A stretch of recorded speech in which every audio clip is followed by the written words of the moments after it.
বাহ! কি ব্যাপার ভাবি? আর এই সময় কেউ নিয়ে আয় হ্যাঁ বাড়িতে যাইতে যাইতে কাপড়টা নষ্ট হয়ে যাবো দেখে একটু মুতপার বইছি। আর এই সময় আইসা বই রয়েছে অন্ত উঠবারও পারতাছি না আমি। এনে উত্তর পয়সা তা তোমার এইটা বাইরে বেরে রয়েছে বুঝলাম না এনে কি কারণ? মুতার সময় কি আর কাপড় ঠিক থাকে যে কোন দিতে বাইরে আর কোন কারণ দিতে ভোট পারে ছিল তুমি তো জঙ্গল থেকে দৌড় বেড়ে দেখলাম অন্য কার সাথে ভিজাই আছো মানে ওই পানি দিতেছে না। কি করো না জঙ্গল থেকে কোন দূর পেলাম জঙ্গলে গেছিলাম হয়েছে কয়েকটা খড়ি ভাঙতে পরে দেখলাম যে না খড়ি তেমন একটা নাই পরে গেলাম যে যেহেতু প্রসাবটা চাপছে এ নিচ থেকে ছেড়ে দিই। আচ্ছা প্রসাব চাপছে সেটা বড় কথা না, বড় কথা হলো এখন তাহলে প্রসাব যেহেতু করছো এখন তো রাস্তা ক্লিয়ার, তাহলে আমি আমার মেশিনটা দিয়ে থামো এটা মাপি যে কতটুকু প্রসাব বেরোলো।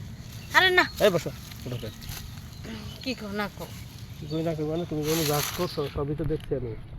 দেখো আমি আমি আমি মুহূর্তে সব কিছু ভিজা যেতেছি। দিচ্ছে এখন মতের সাথে আর একটু সাদা মেডিসিন মিশিয়ে দেই আরো ভালো হবে।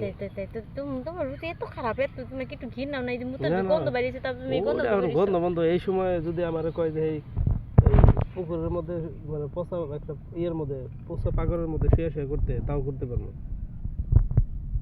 কি করো না আমি তো ওসব পারি না আমার গন্ধ লাগে যাও বাড়িতে যাই গোসল করি আচ্ছা যাই হোক, গন্ধ লাগুক আর যাই করুক এখন হলো একটা কাজ করি, তুমি হলো এনে সহজে পাক করে দিই একটা কথা ভাবনা